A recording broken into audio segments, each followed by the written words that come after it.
almost a decade after 2008, you face something that not only challenged your business, but your entire philosophy about building. You were diagnosed with a terminal illness, and I know you don't share the medical details, and I'm not going to ask you for them, but I do want to talk about what that experience taught you, and specifically about the homes that we live in. How did the illness change you as a builder? Yeah, that's a good question. Obviously, to that journey, we were already building, healthy performance homes. At the time, I thought the focus was more on energy performance. Was starting to learn a little bit through building science how the indoor environment actually impacts your living. But man, when that hit, after the first couple months of the why me, I just met the most amazing woman that's now my wife, and here I'm finally back on my feet. Life seems good, and then you get clobbered along the side of the head with a 2x4. And so after that emotional roller coaster, I kind of attacked it in the same way I have with real estate and business. My wife and I just sat down and go, okay, we got this.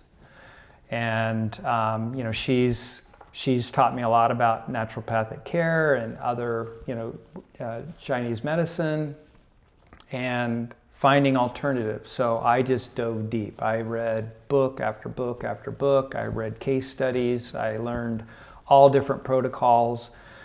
And I was just obsessed with the fact that, not the fact, but with learning your environment. We all have disease cells in our body, but it's going to take something emotionally, physically, or environmental that activates that cell and turns it into something terminal. And it was just such a foreign thing to me. And I just wanted to learn more. And because of already having at least a door open to building science, I just kept going into that deeper and just realizing, the crap that's in our water that most people just have no idea. Mm-hmm. And, unfortunately people rely on oversight to go, oh no, it's healthy, and it's not. Our food, what's passed as healthy, is banned in multiple countries. Mm-hmm.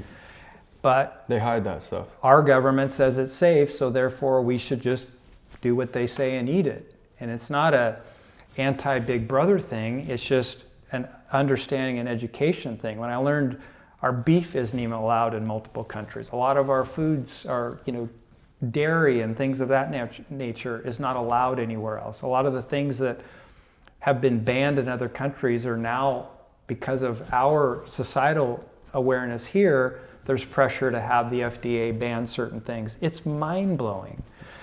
I didn't know any of that until I started digging into research and how can I eat healthy. And I dove deep into keto to make the terrain of my body as healthy as possible, and learned about healthy foods and organic and grass-fed and just hormones and toxins and all the crap that is allowed in just regular food that we think is healthy.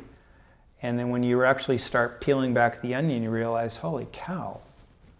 And so the fun thing about it is, it's the life that my wife and I live, and it's starting to, we're seeing adoption with our kids are now starting to do the same thing. And I'm living proof that it's the right choice. Mm-hmm. But it's the understanding of that environment, both physically and environmentally, that I really started taking a whole new perspective of what I was delivering to homeowners. And because I had already kind of started pushing aside energy efficiency, when I talk about our philosophy of building, I'm talking about, health and comfort, resilience. Energy efficiency is the byproduct of everything. It's that health and comfort, which is the top of the pyramid for us. And everything I look at is through what my wife and I have kind of on our own made ourselves guinea pigs to research, this and then learn more about that. And that's where reverse osmosis came about. I actually learned that from my wife. Wow. And, being here in Clark County, I know what hard water is. And, setting our homes up, I learned from one of our vendors that one of the common comments that he gets when he's installing these systems is they wished their builder would have at least put in a loop for them or made preparations, because now they're tearing open walls and doing all this stuff. And hearing that from him, it's like, well, we can do that. And now we do it standard. I like that. I feel like in every transformational story, there's like this light bulb moment where something clicks. When, during this time, during this illness, was there like a specific moment when you start saying, oh, wow, the home could actually be a part of the problem? Or it could help it? Yeah, I think it was during the initial phase of treatments and whatever that, because I was relentless. I was reading and studying and following different doctors that were commenting on, environmental aspects of what creates these illnesses. And I don't know if there was like one light bulb moment, because there was a stretch there where I was just obsessed with learning, that I kept seeing the same comment come up more and more and more about, air, water, and, environment. The people that are around you. If you have negative people around you, they're negatively affecting your environment. Mm-hmm. And so I would say if there was a window in time where the light bulb really came full volume, was going to be in those, that first year of working through that process of healing, that it was like, okay, I need to start implementing these features, and you can't eat the elephant in one bite. So it was like, let's try this and let's try that. And we've tried multiple products. We have manufacturers that will ask us to use their product and try it. So we've tried multiple different products and systems, and with great expertise from our project manager, we learn and fine tune systems with every single house. But it would probably be, I was finally healed in January of 2019, and once, it's kind of that aha moment, like, I have a second chance on life. I'm going to make, the biggest impact out of this that I possibly can. And so I want to make a legacy. I want to leave a legacy not only for our children, but people around us. And if I can somehow impact our homeowners in some way. And I think it was shortly thereafter that I started putting the plaques in the driveways, because it's like, I can't be more proud of this home, and this is my mark, this is my signature. That has to be a great feeling. Yeah. Okay, so your three priorities, from what I know, are air, water, and the materials. Start with air. Okay. Air is huge, and it's definitely one of the things that, like we've talked about, that builders don't pay attention to, and I don't think it's for lack of trying to cut corners. They simply don't understand building science. And I hear rumblings at various meetings and talking to builders that they're just adamant that homes are too tight. And I argue they're not tight enough. We every year try to get our homes tighter and tighter and tighter and tighter, and we keep changing our specification for home to keep dropping it, because we've got intelligent air management that is controlling the air quality within the home. And every penetration and any pore and crevice on the envelope of the home, the shell, however you term it, is either sucking or pushing contaminants, insects. One of the common comments we get from people that was almost like a byproduct that I hadn't thought of was dust management. people comment that their homes, they're just surprised from the prior home how little dust. But at the end of the day, it makes sense. If you've controlled the envelope tight enough, you don't have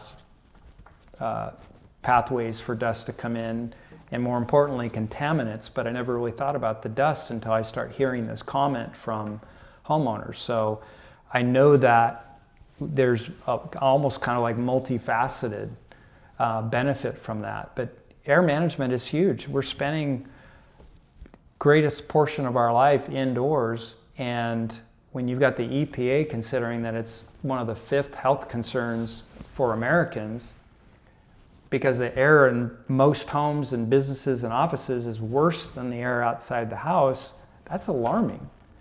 I didn't know that either until I started digging into things. And so having this be the optimal air quality is what everyone should expect. And there's, you know, you and I talked about it a lot, there's no price tag to put on optimal health.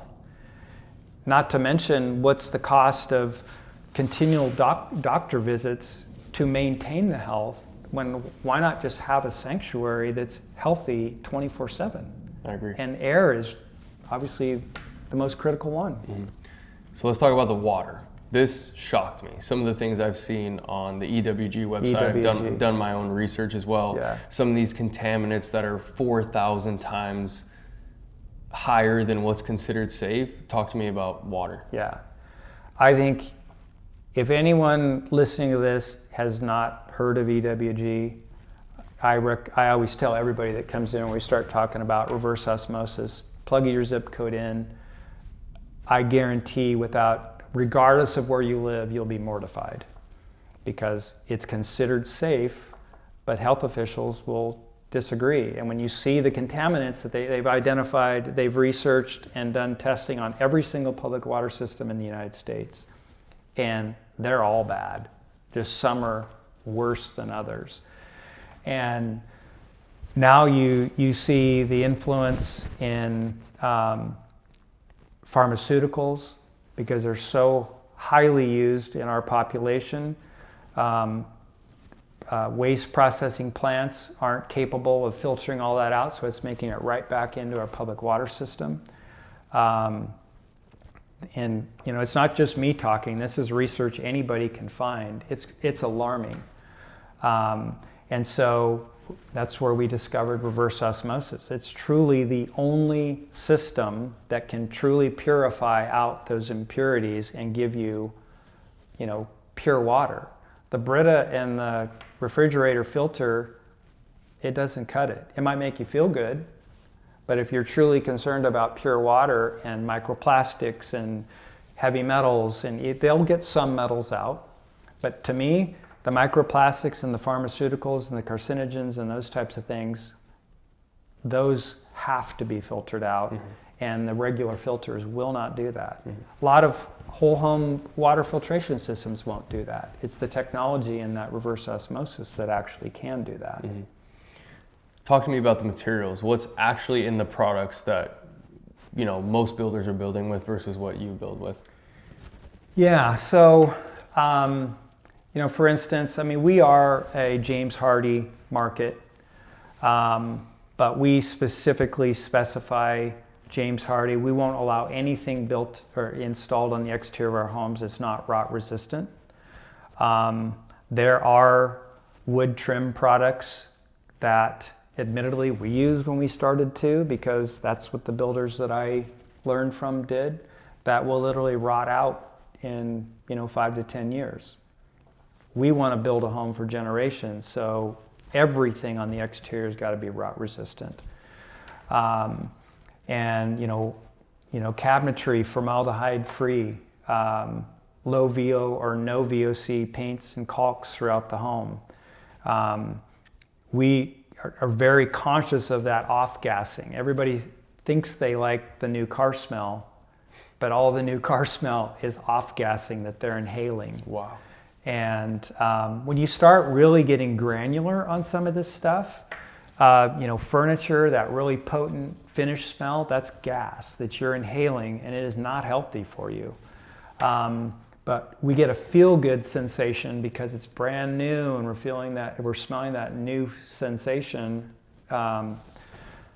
But when you really start paying attention to it and you start realizing how these things affect you, your whole mind shifts.